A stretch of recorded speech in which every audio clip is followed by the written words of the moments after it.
संस्कृत मित्राणि नमः संस्कृताय। आर के एजुकेशन स्टडी में आप सभी मित्रों का हार्दिक स्वागत अभिनंदन करते हुए आज हम फिर अभ्यास मॉडल प्रश्न पत्रों की श्रृंखला में अगली श्रृंखला के साथ उपस्थित होते हैं। धीरे धीरे हमारे इस चैनल पे हमारे सभी स्नेही जन मित्रों सभी के आशीष स्वरूप से आज हमारा परिवार लगभग 9:30 तक पहुंच चुका है। अगर आप लोग हमारा सपोर्ट करना चाहते हैं तो हमारे चैनल को ज़रूर सब्सक्राइब कीजिएगा, वीडियो देखिएगा। अगर वीडियो अच्छी लगे तो अपने मित्रों तक शेयर कीजिएगा। आज हम कुछ महत्वपूर्ण प्रश्नों पर प्रतिदिन के जैसे आज भी हम चर्चा करेंगे, जिसमें यूपी, टीजीटी, पीजीटी और एलटी ग्रेड संबंधित होगा। एलटी की परीक्षा आने वाली है, नोटिफिकेशन कुछ आ रहा है कि कुछ नोटिफिकेशन आए हुए हैं। हम लोगों ने देखा, मोबाइल पे ही देख रहे थे तो पता चला कि कुछ आसार है कि नोटिफिकेशन आ जाएगा। तो उसको देखते हुए हम लोग प्रैक्टिस सेट लगाते चलेंगे। क्योंकि प्रैक्टिस सेट अभ्यास मॉडल प्रश्न पत्र करने से चाहे एलटी हो, चाहे जीआईसी हो, चाहे ये टीजीटी हो, पीजीटी हो, समग्र परीक्षाओं को देने की एक सामर्थ्यता तो आ ही जाती है। जब हम प्रतिदिन 1 घंटा 1 घंटा 2 घंटा 1 घंटा 2 घंटा समय देते हैं तो तैयारी होती ही रहती है। तो उसमें तो हम लोग लगे ही हैं। आगे ईश्वर कृपा और आयोग तो हमारा ईश्वर है। आयोग से ज़्यादा बड़े ईश्वर तो सरकार है कि जो कई बार परीक्षाओं की तिथि को डाल रहा है, हटा रहा है। अभी यूपी, टीजीटी, पीजीटी फाइनल हो जाती तो कुछ आसार रहते हैं निश्चित रूप से, लेकिन यहाँ पे अभी तक यह फाइनल ही नहीं हुई तो क्या कहा जाए। फिर भी आइए देखते हैं, कुछ प्रश्नों पर हम लोग चर्चा करते हैं। अगर आप चैनल पर नए हैं तो चैनल को ज़रूर सब्सक्राइब कीजिएगा। हमारा सपोर्ट करने के लिए आप लोग करते हैं, देखते हैं तो थोड़ा सा हम भी उत्कंठित होते हैं, कुछ और ढंग से एफर्ट को करें अच्छे ढंग से और हम लोग अध्ययन और अध्यापन का कार्य कर सकें। अगर एक सूचना है, अगर इस चैनल पर नए हैं तो चैनल को सब्सक्राइब कीजिएगा। किंतु अगर आप नए सिरे से अगर UP TGT, special UP TGT की तैयारी करना चाहते हैं तो हमारा एक चैनल है सानिध्य साहित्य, जिस पर हम एक एक श्लोकों की व्याख्या करते हुए चल रहे हैं। अगर शुरू से तैयारी में आप जुटे हैं, कोई भी भाई हो, कोई बहन हो, अगर आपको तैयारी करना है तो उस चैनल को आप सब्सक्राइब कीजिएगा। वहाँ पे वीडियो को देखिएगा, वहाँ एक एक श्लोकों की वीडियो है, उसको आप देखिएगा। अगर अच्छा लगे तो चैनल को सब्सक्राइब कीजिएगा। आइए यहाँ पे हम बात करते हैं अब प्रश्नों की श्रृंखला में प्रश्न नंबर 31 से। और प्रश्न नंबर 31 में पूछ रहे हैं कि मृच्छकटिकम कस्य रूपकस्य उदाहरणं भवति। मृच्छकटिक रूपक का कैसा उदाहरण है? ऑप्शन ए नाटकस्य, बी प्रणकस्य, सी डिमस्य और डी विद्या। यह रूपक होता है और रूपक में यह इसके भेद है, नाटक है, डिम है, प्रकरण है, विद्या है, ऐसे 10 होते हैं। भेद बताया जाता है कि रूपक के 10 भेद होते हैं और उपरूपक के 18 भेद होते हैं। तो हमको 10 जो रूपक के 10 भेद हैं, 10 भेदों में से बताना है कि मृच्छकटिकम कैसा है। तो मृच्छकटिकम प्रकरणस्य रूपकम उदाहरणम अस्ति। रूपक का कौन सा उदाहरण है? तो प्रकरण है। मृच्छकटिक जो है यह प्रकरण है। प्रश्न नंबर 31 में देखा जाए तो विकल्प हमारा बी होता है। अब हम प्रकरण को देखें तो प्रकरण रूपक का कथानक कभी कल्पित होता है। इसमें समाज के सामान्य जीवन के पात्र रहते हैं और इसका नायक धीर प्रशांत कोटि का मंत्री, ब्राह्मण या वणिक होता है। अमात्य विप्र वर्जामेकम कुर्वाच्य नायकम, इसका नायक होता है। जो प्रकरण जो विधा होती है, रूपक होता है प्रकरण, उसका नायक जो होता है, इसको ध्यान दीजिए कि धीर प्रशांत कोटि का होता है। मृच्छकटिकम का नायक जो है वह एक ब्राह्मण नायक है, चारुदत्त, और नायक का कार्य है विघ्नों से भरा रहता है। इसमें नायिका 2 होती हैं, यानी 2 प्रकार की होती हैं, एक कुलीन सा है और एक वेश्या है। मृच्छकटिकम प्रकरण में 2 नायिका है, चारुदत्त की पत्नी धूता है तथा गणिका वसंत सेना, यह दोनों नायिकाएं हैं। रस की दृष्टि से देखा जाए तो प्रकरण श्रृंगार रस प्रधान होता है। मृच्छकटिकम में रस की दृष्टि से श्रृंगार रस है तथा प्रकरण 10 अंकों का होता है। इस प्रकार रूपक के भेद प्रकरण के लक्षणानुसार मृच्छकटिकम एक प्रकरण है। महाकवि शूद्रक विरचित है और इसका उपजीव्य भास के चारुदत्त नाटक को माना जाता है। तो प्रश्न नंबर 31 में विकल्प हमारा बी सही होता है। प्रश्न नंबर 32 कह रहे हैं। प्रश्न नंबर 32 कह रहे हैं कि अदस्त्य युग्मानानाम समीचीनानाम तालिका बीचुनुत। सही तालिका चुनना है। सही किसका कौन सा अर्थ है, युग्म सही कौन से हैं। तो एक तरफ का है कि हलो अंतराह, बी करें विशेष संज्ञा विनुमुक्तम, सी करें कि प्रारेणा अन्य पदार्थ प्रधान, और डी करें जटाभिताप्स। विकल्प दिए हैं केवल समास, संयोग, इथम, भूत लक्षणे और बहुब्रीह। और नीचे आंसर में विकल्प ए सही है, B A B C D करके यह कूट है। तो आइए हम यहाँ पर इसको देखते हैं। हलो अंतरः संयोगे, यानी ए का दूसरा सही होता है। हलो अंतरः संयोगे, तो ए का दूसरा। विशेष संज्ञा विनिर्मुक्तः कौन सा होता है, केवल समास होता है। वहाँ पे कौन सा समास होता है, केवल समास होता है। और जिसमें अन्य पद प्रधान होता है, अन्य पदार्थ करें प्रायणा अन्य पदार्थ प्रधान बहुब्रीहि समास। और जटाभिताप्स यह इत्थम भूत लक्षणे का एग्जाम्पल है। जटाभिताप्स यानी जटाओं से ताप से दिखाई देता है। हलो अंतरः संयोग और विशेष संज्ञा विमुक्त। तो हम यह देखें ए, और ए में दू होना चाहिए। तो यहाँ ए का दू नहीं है, यहाँ भी दू नहीं है, यहाँ भी नहीं है। तो बहुत आसान हो गया, बस कुछ कहिए ना, एक का दू, एक जानते हैं ए में दू होना चाहिए।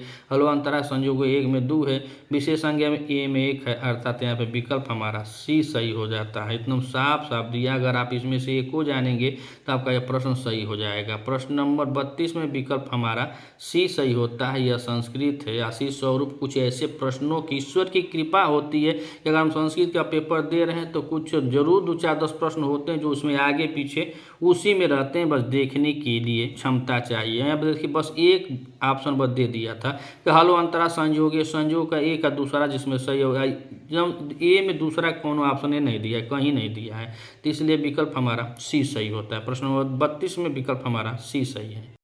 प्रश्न नंबर 33 और प्रश्न नंबर 33 में पूछ रहे हैं कि भूत बलि इत्यस्य समास केन सूत्रेण विधीयते।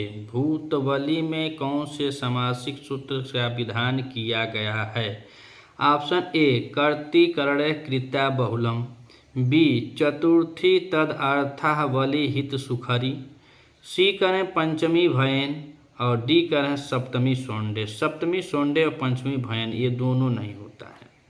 यहाँ पे देखा जाए तो वह समास तत्पुरुष समास होता है तथा भूत बलि में चतुर्थ्यंत सुबंत का बलि सुबंत के साथ समास। लौकिक विग्रह इसका होगा भूतेभ्यो बलि भूत शशि, यानी भूतों के लिए बलि, और अलौकिक विग्रह होता है भूत व्यास बलि सु। यहाँ चतुर्थी तदा अर्थ बलि हित सुखरी सूत्र द्वारा वैकल्पिक तत्पुरुष समास होता है। प्रश्न नंबर 33 में विकल्प हमारा बी सही होता है। प्रश्न नंबर 34 में देखा जाए तो 34 में करें कारक प्रयोग दृष्टया वाक्यम इदम शुद्धम अस्ति। कारक प्रयोग की दृष्टि से कौन वाक्य शुद्ध है। ऑप्शन ए भक्त रोचते भक्ति, देवदत्तम सलाघते, वैकुंठम अध्यास्ते हरि, वैकुंठम अध्यास्त हरि। तो यहाँ पे प्रश्न नंबर 34 में देखा जाए तो जो भक्त रोचते रुचि अर्थानाम प्रियमाणम में चतुर्थी विभक्ति हो जाती है, चतुर्थी विभक्ति नहीं है। कह रहे हैं कि देवदत्तम सलाघ है और वैकुंठम अध्यास्ते हरि, वैकुंठम अध्यास्त। तो अधि सिंह अस्था श्याम जो हमने सूत्र पढ़ा है तो यह का है अधि सिंह अस्था श्याम तो कर्म है, और अधिपूर्वक सिंह मतलब सोना, आस्था मने रहना और आस मने बैठना धातुओं के आधार की कर्म संज्ञा होती है। तो ये तीनों धातुएं जो हैं वह अकर्मक हैं, पर आधार के कर्म बनने पर ये भी सकर्मक बन जाती हैं। सूत्र होता है आधारो अधिकरण। सूत्र से आधार पद तथा आगे के दो सूत्रों के अनुवृत्ति होती है। अधिसेते वैकुंठम हरि, हरि वैकुंठ में सोता है।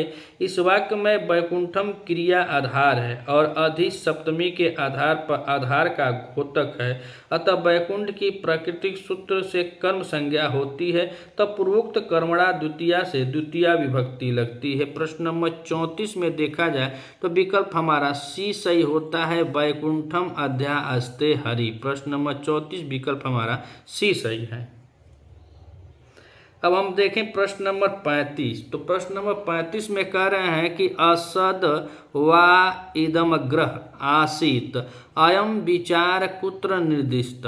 इसमें विचार करना क्या, कहाँ दिखा है, ईश्वास्योपनिषदी है कि तैत्तिरीयोपनिषदी है कि केनोपनिषदी है कि बृहद आरण्योपनिषदी है। तो 35 में देखें तो असद व ईदग्रम अयम विचार जो होता है वह तैत्तिरीय उपनिषदी है। कौन सा है, तैत्तिरीय उपनिषदी है। और कृष्ण यजुर्वेद की तैत्तिरीय शाखा के तैत्तिरीय आरण्य के 10 प्रपाठकों से सप्तम से नवम तक को तैत्तिरीय उपनिषद कहा जाता है। इसमें 3 बल्लियां हैं, शिक्षा बल्ली है, ब्रह्मानंद बल्ली है एवं मृगु बल्ली है। उपयुक्त जो विचार कहे गए हैं, असद व इदग्रम असि ततो देव सद जायत तदमात्मानां स्वयं कुरुतः तत्मास्तकृत उच्यते, यह तैत्तिरीय संहिता की श्रुति एक है। प्रश्न नंबर 35 में विकल्प हमारा बी सही होता है। प्रश्न नंबर 36 में कह रहे हैं कृत्य ल्यूटो बहुलम इति सूत्रोस्य उदाहरण किम। कृत्यो ल्यूटो बहुलम इसकी सूत्र का उदाहरण है। तो पर्यायम का उदाहरण है कि आस्थानियम, चूड़म का उदाहरण है कि प्रभ्यम का उदाहरण है कि प्रम्याम का उदाहरण है। तो प्रश्न नंबर 36 में देखा जाए तो कृत्य एवं ल्युट प्रत्यय बहुलता के अर्थ में होता है। आस्थानियम चूड़म जिससे स्नान किया जाता है वह चूड़ स्थानीय माफ कीजिए स्नानीय कहलाता है, जो स्नानीय कहलाता है। और यहाँ पे स्नान पवित्र होना अकर्मक धातु के कारण अर्थ में बहुलकात अनियत प्रत्यय होकर स्थानीयम रूप बनना है। तो प्रश्न नंबर 36 में देखा जाए तो विकल्प हमारा बी सही होता है कि स्नानियम चूड़म। प्रश्न नंबर 36 में विकल्प हमारा बी सही है। अब हम प्रश्न नंबर 37 को देखें तो 37 में कह रहे हैं कि पुराण पंचलक्षणे नास्ति। पुराण पंचलक्षणे नास्ति, पुराण के 5 लक्षण नहीं है। तो कौन सा इसमें लक्षण नहीं है, वंश, ऑप्शन कह रहे हैं कि वंश, सर्ग, उत्सर्ग और प्रतिसर्ग। प्रश्न नंबर 37 में देखा जाए तो पुराण के 5 लक्षण उत्सर्ग नास्ति। विष्णु पुराण में पुराण के लक्षण बताए गए हैं। सर्गस्य प्रगिसर्गश्च वंशो मनवंतराणि च वंशानुचरितं चैव पुराणं पंचलक्षणम। इसमें कौन सा लक्षण नहीं है, तो यहाँ पे उत्सर्ग को नहीं बतलाया गया है कि श्लोक में बता रहे हैं कि सर्गस्य प्रतिसर्गस्य सर्ग है, प्रतिसर्गस्य वंशो मनवंतराणि तो वंश भी है, और वंशानुचरितम चैव पुराणम पंचलक्षम उत्सर्ग का कहीं नहीं बोध हो रहा है। 37 में विकल्प हमारा सी सही होता है। अब हम प्रश्न नंबर 38 को देखें तो प्रश्न नंबर 38 में कह रहे हैं उपपद विभक्ति कारक विभक्ति बलियसी इतस उदाहरण अस्ति रामम नमामि नमस्करोति देवान। कह रहे हैं उपपद विभक्ति कारक विभक्ति से बलि होती है। इसका उदाहरण कौन सा है, रामम नमामि है कि नमस्करोति देवान है कि गुरुड़ा शिष्य गच्छति है कि आगाय याति है। तो उपपद विभक्ति कारण विभक्ति बलियसी अर्थात उपपद विभक्ति कारक विभक्ति से अधिक बलवती होती है कि एक स्थान में ही उपपद विभक्ति तथा कारक विभक्ति दोनों प्राप्त हों। तो उपपद विभक्ति न होकर के कारक विभक्ति होती है। जहाँ पदों के योग में विभक्ति का विधान होता है वहाँ उपपद विभक्ति होती है, तथा क्रिया के योग में जहाँ विभक्ति का विधान होता है वहाँ कारक विभक्ति होती है। यहाँ पे कहा जाए जैसे तो कहा जाए नमस्करोति देवान, नमस्करोति देवान, और नमस्करोति देवान यानी देवों को नमस्कार करता है। और यहाँ पे नमः के योग में चतुर्थी लगती है, नमः स्वास्ति स्वाहा अलम वसठ के योग में चतुर्थी विभक्ति लगती है, लेकिन नमस्करोति क्रिया के योग में द्वितीया है। ये दोनों चतुर्थी और द्वितीया एक ही स्थान पर प्राप्त हुई। अतः स्थिति में देखा जाए तो बलवती होने के कारण कारक विभक्ति से द्वितीया विभक्ति हुई है। तो प्रश्न नंबर 38 में विकल्प हमारा बी सही होता है, नमस्करोति देवान्। प्रश्न नंबर 39 और 39 में कह रहे हैं कि रामायणे हनुमतः अंगुलीक प्रदानम वृत्तांतम कस्मिन् कांडे वर्तते। रामायण में हनुमान के अंगुली प्रदान कर रहे हैं कि इस कांड में हनुमान द्वारा सागर को पार करने और विघ्नों को दूर करने की बात किया जा रहा है। तो कह रहे हैं कि रामायणे हनुमतः अंगुली प्रदान वृत्तांत सुंदर कांडे वृत्तते। किस कांड में है? सुंदर कांड में। पूछ रहे हैं कि कौन सा कांड है? तो किष्किंधा कांड है, युद्ध कांड या सुंदर कांड में विद्यमान है। किसमें है? सुंदर कांड में। और सुंदर कांड में बात किया जाए तो रामायण भारतीय जनमानस में मर्यादा पुरुषोत्तम के रूप में प्रतिष्ठित है। श्री राम की कथा है। इस काव्य की रचना आदि कवि वाल्मीकि ने आदि काव्य के रूप में किया है और रामायण में कुल 7 कांड हैं। और ये 7 कांड में देखा जाए तो पहला कांड का नाम होता है बाल कांड, दूसरे कांड का अयोध्या कांड, तीसरे कांड का अरण्यक कांड और चौथे का किष्किंधा कांड। 5वां कांड सुंदर कांड होता है, 6वां कांड युद्ध कांड होता है और 7वां जो होता है वही उत्तर कांड होता है।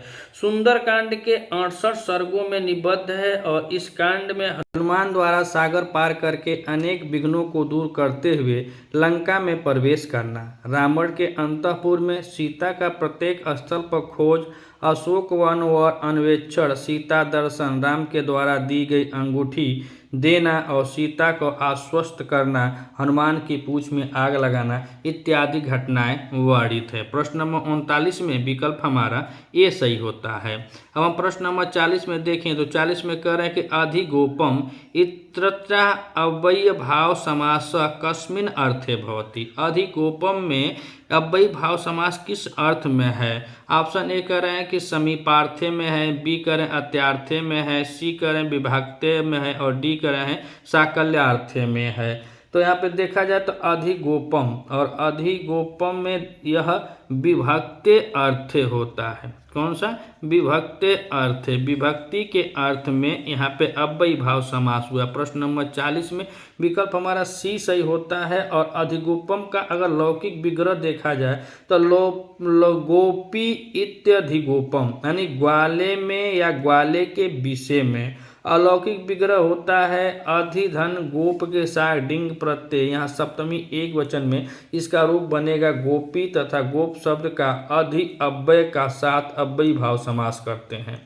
यहाँ अधिकरण वाचक अधि अव्यय का गोप डिंग सुबंत के साथ अव्ययम विभक्ति सूत्र द्वारा नित्य अव्ययी भाव समास हो करके अधि की पूर्वत उपसर्जनम संज्ञा तथा उपसर्जन पूर्वम से उसका पूर्व निपात करने पर अधिधन गोपः डिंग हुआ है। पुनः कृत दिश समासाश्च सुपो धातु प्रतिपादिकयो नपुंसकयो प्रतिपादिकस्य सूत्र से अधिगोपः के साथ सुप्रत्यय बना किया गया है और यहाँ पे अधिगोपः अदंत अव्यय भाव है। अतः प्रकृत सूत्र नव्यायी भावदातो अम से अधिगोपम रूप बना है। प्रश्न नंबर 40 में विकल्प हमारा सी सही होता है। अब हम प्रश्न नंबर 41 को देखें तो 41 में कह रहे हैं कि अधो अंग कतेषु वेदांगः अस्ति।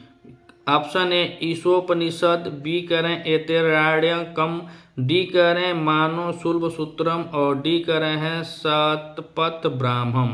तो अधो अंगेषु वेदांगम अस्ति। तो माँ यहाँ पे देखा जाए तो वेदांग के 6 अंगों में कल्प एक अंग है। वेदांग में कल्प शास्त्र को वेद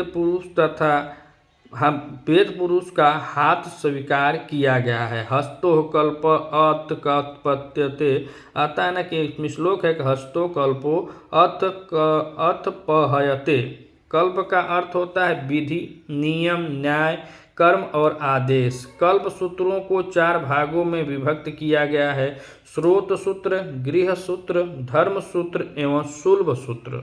शुल्ब सूत्र के अंतर्गत यद वेदी के निर्माण से संबंधित नाप, वेदी के निर्माण आदि के नियम का वर्णन होता है। शुल्ब का अर्थ है रस्सी द्वारा मापी गई, यानी कि रस्सी के द्वारा मापी गई वेदी की रचना।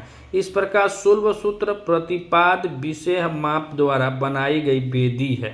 शुल्ब सूत्र केवल यजुर्वेद पर प्राप्त होते हैं। यजुर्वेद के शाखा शुल्क यजुर्वेद पर एकमात्र शुल्ब सूत्र कात्यायन शुल्ब सूत्र उपलब्ध है, जबकि कृष्ण यजुर्वेद के शुल्ब सूत्र, मानव शुल्ब सूत्र, अवबोधायन शुल्ब सूत्र, आपतास्तंभ शुल्ब सूत्र, मैताड़ी वराह एवं वाधुअल यह 6 शुल्ब सूत्र उपलब्ध होते हैं। तो प्रश्न नंबर देखा जाए 41 में, तो विकल्प हमारा मानव शुल्ब सूत्र अर्थात विकल्प हमारा सी सही होता है।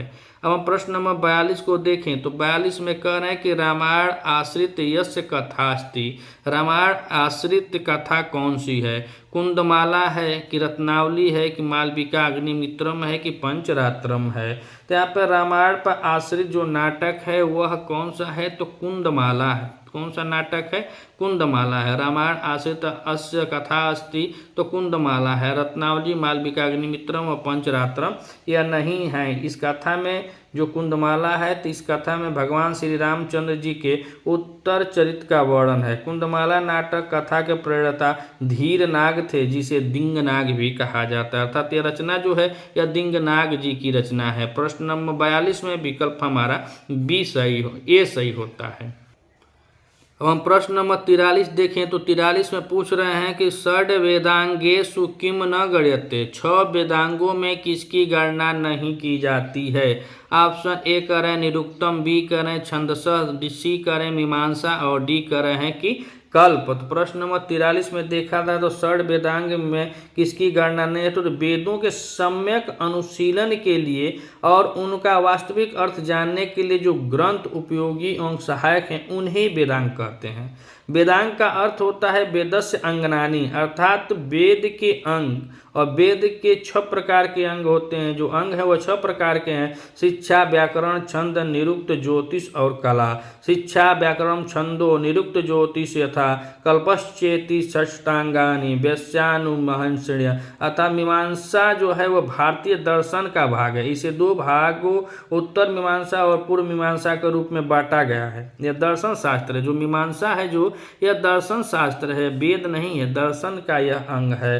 तो इसको 2 भागों में बांटा गया है, पूर्व और उत्तर में। और पूर्व मीमांसा में वेदों के उपनिषद एवं पूर्व भाग से संबंधित है, जबकि उत्तर मीमांसा उपनिषदों से संबंधित है। मीमांसा दर्शन का मुख्य प्रतिपाद्य विषय वैदिक कर्म कांडों विशेषतः धर्म की व्याख्या करना है। प्रश्न नंबर 43 में विकल्प हमारा सी सही होता है। अब हम प्रश्न नंबर 44 को देखें तो 44 में कह रहे हैं कि रघुवंशस्य चतुर्दश सर्गस्य नाम किम। अर्थात चतुर माने 4, 10 माने 10 यानी 14, 4 10 14। रघुवंश के 14वें सर्ग का नाम क्या है? तो रघुवंश के 14वें सर्ग का नाम क्या है? तो सीतापवाद है कि सीता परित्याग है कि श्री राम संताप है कि सीता वनवास है? तो यहाँ पे महाकवि कालिदास द्वारा विरचित रघुवंश महाकाव्य 19 सर्गों का श्रृंगार प्रधान महाकाव्य है। इस महाकाव्य के 14वें सर्ग का नाम सीता परित्याग होता है। कौन सा होता है? सीता परित्याग। 14वें सर्ग में महाकवि कालिदास जी ने सीता परित्याग की कहानी को बताया है और राम का राज्याभिषेक। इस सर्ग में किसी गुप्तचर द्वारा सीता विषयक लोकापवाद को सुनकर लोकापवादों बलवंत मातों में निरपाद सीता को छल पूर्वक निर्वासित कर देते हैं। इसमें लक्ष्मण और सीता को वाल्मीकि आश्रम छोड़ने को कहा जाता है, जहां गलत लोकापवाद को भी लक्ष्मण राम की आज्ञा का मौन स्वीकार करके सीता को वाल्मीकि आश्रम का रास्ता बताकर लौट आते हैं। और यही कहानी जो है यह महाकवि भवभूति विरचित उत्तर रामचरितम में भी बताया गया है। 12 वर्ष बाद की गणना है, उसमें बताया जाता है कि भगवान राम रो रो कर कह रहे हैं भवभूति के अनुसार कि भगवा कि हम निर्जन बल में उसको छोड़ आए, उसका खोज खबर भी नहीं लिए, उसको जंगली जानवर मार गए होंगे। तो यह सीता परित्याग है। चतुर्थ सर्ग में सीता परित्याग है। प्रश्न नंबर 44 में रघुवंश के चतुर्थ सर्ग में सीता परित्याग का वर्णन है और रघुवंश महाकवि कालिदास द्वारा विरचित महाकाव्य है। प्रश्न नंबर 44 में विकल्प हमारा बी सही होता है। अब हम प्रश्न नंबर 45 और प्रश्न नंबर 45 को देखें तो कह रहे हैं कि यदि हास्ति तदंत्र यनेन हास्ति न तत् क्वचिद इति उक्ति कस्य विषय। किस विषय के लिए? योगा वशिष्ठस्य श्रीमद्भागवतस्य महाभारतस्य आमृषकट्टस्य। मतलब यह युक्ति जो है वह किसमें है? तो यदि हस्ति तदंत यनेन हस्ति न तत् क्वचित, इस युक्ति को महाभारत के विषय में कहा। महाभारतस्य कर उक्ति कस विषय, तो महाभारतस्य विषय। महाभारत में महर्षि व्यास ने आदि पर्व के एक पहले अदक 62 1:53 में कहा है कि धर्मे चार्थे च कामे च मोक्षे च भारतवर्षम, धर्मे चार्थे न कामे च मोक्षे च भरतवर्षम, यदि हास्ति तदंत्र यन्नेन हास्ति न तत् क्वचित्। अर्थात धर्म, अर्थ, काम और मोक्ष नामक जीवन के 4 पुरुषार्थों से संबंध रखने वाला जो कुछ ज्ञान महाभारत में है वह दूसरी जगह नहीं है, और जो यहाँ नहीं है वह कहीं भी नहीं है। प्रश्न नंबर 45 विकल्प हमारा सी सही होता है। अब प्रश्न नंबर 46 को देखें तो 46 में कह रहे हैं कि महान प्लस लाभ इति भवति, महान प्लस लाभ इति भवति, तो यहाँ पर मल्लाभ हो जाएगा, तोरली सूत्र से मल्लाभ हो जाएगा। तो को तोरली आप लोग सब जानते होंगे, तोरली सूत्र न के स्थान पर ल आदेश होकर पर वर्ष लत्व संधि का प्रयोग हुआ है। प्रश्न नंबर 46 में विकल्प हमारा सी सही होता है। प्रश्न नंबर 47 और 47 में पूछ रहे हैं कि अति उत्तमे पदे संधि विच्छेद करणीय। अति उत्तम का संधि विच्छेद कौन सा है? अति धन तमे है, अति धन उत्तमे है, अत्यधन उत्तमे है या अत्युधन तमे है। तो प्रश्न नंबर 47 में देखा जाए तो इसमें अयुत्तमे, तो अति धन उत्तमे होगा। तो पहला विकल्प हम लोग देखें तो बी वाला हमारा सही है। अति उत्तमे जो है, और अति उत्तम में यहाँ पे यह देखा जाए कि ई है, अति में ई है, उसके बाद उ होने से ई के स्थान पर य आदेश हो करके यड़ संधि हुए। अति में क्या है? ई है, और आगे का है उ है, तो इक के स्थान पर यड़ हो जाना, तो यह कौन सी संधि होती है? यड़ संधि होती है। सूत्र होता है ई को यड़ची, तो इसीलिए यहाँ पे कौन सा आदेश हो गया? अयुत्तमे में तो यह आदेश हो गया है। तो ऑप्शन कौन सा हमारा सही होगा? बी होगा। कौन सी संधि होगी? यड़ संधि होगी। सूत्र कौन सा होगा? ई को यड़ सूत्र होगा। प्रश्न नंबर 47 का विकल्प हमारा बी सही होता है। अब हम प्रश्न नंबर 48 में देखें तो राष्ट्रम इत्यत्र संधि अस्ति, कौन सी संधि है? राष्ट्रम में। तो राष्ट्रम में संधि देखा जाए तो इसका पहले संधि विच्छेद देखें तो इसमें राष्ट्र, तो इसमें रास होता है और रास के बाद त्रम होता है। जैसे कि ऐसे रास बनता है और उसके बाद ऐसे त्रम होता है, तो बनता है राष्ट्रम। और इसमें संधि की बात किया जाए तो यहाँ पे इष्टुना इष्टु सूत्र से, इष्टुना इष्टु सूत्र आप लोग जान ही गए। विकल्प करें इष्टुत्व संधि है, इष्टुत्व संधि है कि जसत्व संधि है कि गुण संधि, तो गुण संधि नहीं होती है। यहाँ पे इष्टुना इष्टु सूत्र से तो के स्थान पे तो हो करके इष्टुत्व संधि होती है। इष्टुत्व नहीं इष्टुत्व होती है। इष्टुत्व में तो के जगह पर च होता है और यहाँ पे क्या होता है? ट हो रहा है। तो कह रहे हैं कि तो के स्थान पर जब ट होता है तो इष्टुत्व संधि होती है। सकार तथा ट वर्ग के योग में सकार तथा त वर्ग के स्थान पर सकार तथा ट वर्ग आदेश होता है, इसे ही इष्टुत्व संधि कहते हैं। प्रश्न नंबर 48 में विकल्प हमारा बी सही होता है। अब हम प्रश्न नंबर 49 में कह रहे हैं प्रीति शब्दस्य षष्ठी द्विवचनीय रूपम भवति। प्रीति जो शब्द रूप है इसका षष्ठी में द्विवचन रूप बनता है। पित्रो बनता है, पितरी बनता है, पित्रे बनता है या पित्रा बनता है। तो हम देखें तो प्रीति शब्द का षष्ठी द्विवचन के रूप में पित्रो रूप बनता है। जैसे पितुः पित्रो प्रीतिराम, षष्ठी जो विभक्ति होती है तो उसमें द्विवचन पितुः पित्रो और प्रीतिराम। तो प्रश्न नंबर 49 में विकल्प हमारा ए सही होता है कि पित्रो रूप बनता है। अब हम प्रश्न नंबर 50 को देखें तो 50 में कह रहे हैं ब्रूधन त्रिच इति भवति। ब्रू धातु के साथ त्रिच प्रत्यय करने पर क्या बनता है? ब्रूता बनता है कि ब्रीता बनता है कि वक्ता बनता है कि ब्रवीता बनता है। प्रश्न नंबर 50 में अगर हम देखें तो ब्रू धातु से त्रिच प्रत्यय लगाने पर वक्ता वक्त्री वक्त्री रूप निष्पन्न होते हैं। कहना है कि कर्ता अर्थ में अगर धातु से उड़ूल तथा त्रिच प्रत्यय होते हैं तो उड़ूल में उ शेष रहता है और त्रिच का त्रि शेष रहता है। जैसे नी के साथ त्रिच प्रत्यय करते हैं तो नेता बनता है, की के साथ त्रिच प्रत्यय करते हैं तो कर्ता बनता है, दा के साथ त्रिच प्रत्यय करते हैं तो दाता बनता है। उसी प्रकार वच के साथ त्रिच प्रत्यय करते हैं तो वक्ता बनता है। तो प्रश्न नंबर 50 में विकल्प अगर देखा जाए तो हमारा सी सही होता है, वक्ता। ब्रू के साथ त्रिच प्रत्यय करने पर क्या बनता है? वक्ता बनता है। प्रश्न नंबर 50 में विकल्प हमारा सी सही है। अब हम प्रश्न नंबर 51 को देखें तो कहना शिक्षा क्षेत्रे इतस्य समास विग्रह अस्ति। शिक्षायां क्षेत्रे, शिक्षां क्षेत्रे, शिक्षया क्षेत्रे या शिक्षाया क्षेत्रे।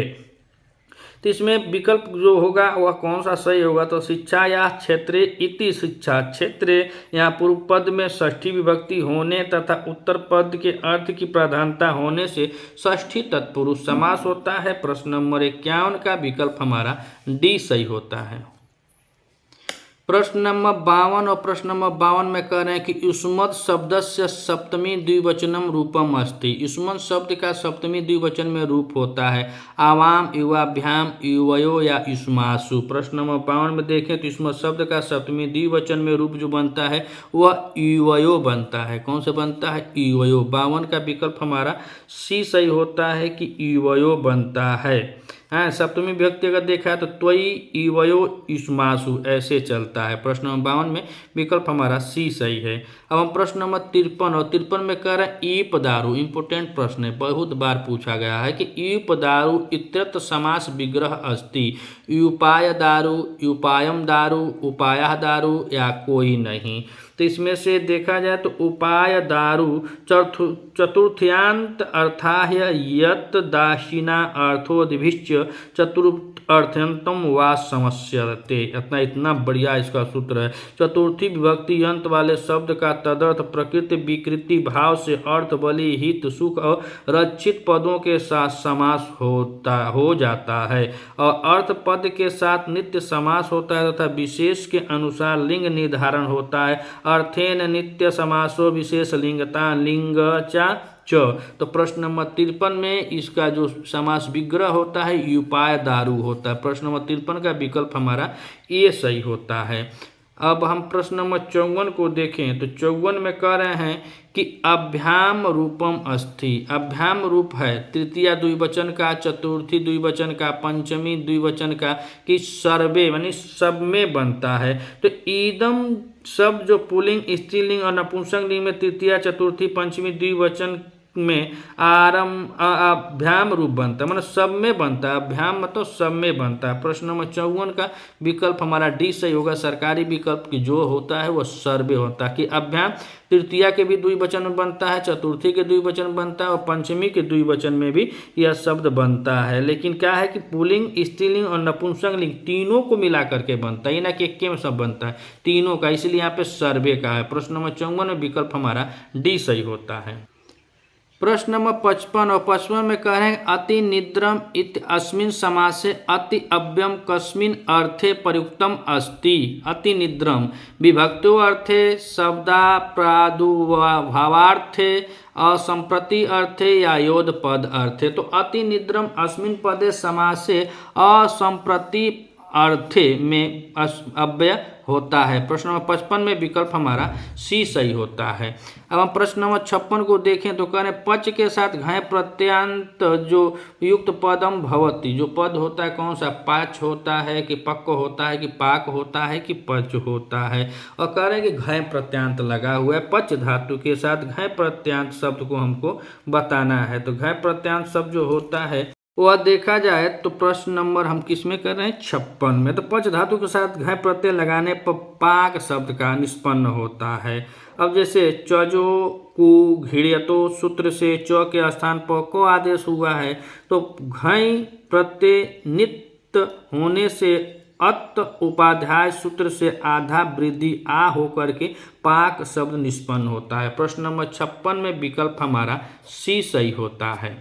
अब प्रश्न नंबर 57 को देखें तो 57 में कह रहे हैं कि अस धातु लिट लकार है प्रथम पुरुष वचन है रूपम भवती। अस धातु का यह धातु रूप चल रहा है तो धातु रूप के बारे में बताना है। पहले शब्द रूप में पूछ रहे थे, अब धातु रूप में पूछ रहे हैं। तो अस धातु लिट लकार है प्रथम पुरुष बहुवचन है रूपम भवती अस्ति अस्तु भविष्यति भविष्यन्ति।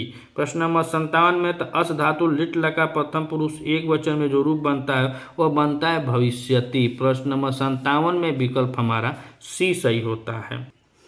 प्रश्न नंबर 58 और 58 में कह रहे हैं कि वयसी प्रथमे सूत्र में विहित प्रत्यय है। डिस प्रत्यय है कि टाप प्रत्यय है कि डीप है कि डी नहीं, सब स्त्री प्रत्यय हैं। और वयसी प्रथमे में सूत्र देखा जाए तो इसमें कौन सा प्रत्यय है, तो डीप प्रत्यय लगा हुआ। टाप प्रत्यय, डिस प्रत्यय, डिन प्रत्यय, डीप प्रत्यय है ना, तो इसमें से वयसी प्रथमे सूत्र में विहित प्रत्यय जो होता है वह डीप प्रत्यय होता है। प्रश्न नंबर 58 का विकल्प हमारा सी सही होता है। अब प्रश्न नंबर 59 में देखें तो कह रहे हैं माणवक को धर्म बताता है। अस्य वाक्यस्य संस्कृत अनुवाद स्यात्। इस शब्द का अनुवाद करना है संस्कृत में। माणवकम धर्मम ब्रूते, माणवकम धर्म शास्ति, उभयो मतलब दोनों, या माणवक धर्म शास्ति। प्रश्न नंबर 59 में देखें तो माणवक को धर्म बताता, इसका संस्कृत अनुवाद होता है माणवकम धर्मः ब्रूते। इहो सही है, माणवकम धर्म ब्रूते। और उसके बाद दूसरा होता है माणवकम धर्मम शास्ति, अर्थात इहो सही है। तो इसलिए यहाँ पे देखा जाए तो विकल्प हमारा सी वाला सही होता है कि उभय दोनों, माणवकम धर्मम ब्रूते, माणवकम धर्म शास्ति, यह दोनों विकल्प हमारे सही होते हैं। प्रश्न नंबर 59 में विकल्प हमारा सी सही है। प्रश्न नंबर 60, प्रश्न नंबर 60 में कहना है कि शुद्धम वाक्यम अस्ति। इसमें शुद्ध वाक्य कौन सा है? ऑप्शन ए कह रहे हैं पांडवा नाम सह द्रौपदी विराट नगरे उषितवती। बी कह रहे हैं कि देवदत्तात शतम मुसड़ाती। सी कह रहे हैं सेनापति राजनम धनम हरति। और डी कह रहे हैं कि वामनः राज्ञ भूमि अयाचत। तो शुद्ध विकल्प हमको बताना है। तो इसमें हिय धातु के प्रयोग से अकथित च सूत्र से द्वितीया विभक्ति कौन सी है? तो ऑप्शन हमारा 3 यही सही होता है, सेनापति राजानम धनम हरति। प्रश्न नंबर 60 में विकल्प हमारा सी सही होता है। और इसमें देखा जाए तो यहाँ पे जो द्वितीय विभक्ति हुई है वह अकथितम च सूत्र से हुई है, अर्थात यह वाक्य शुद्ध है। इस श्रृंखला का आज यह अंतिम प्रश्न है। क्लास कैसी लगी आप कमेंट करके बता सकते हैं। चैनल पे नए हैं तो चैनल को आप सब्सक्राइब करना न भूलिएगा। अगर आपको वीडियो अच्छी लगी तो अपने मित्रों तक ज़्यादा से ज़्यादा शेयर कीजिएगा। मिलते हैं अगले वीडियो में, तब तक के लिए नमः संस्कृता।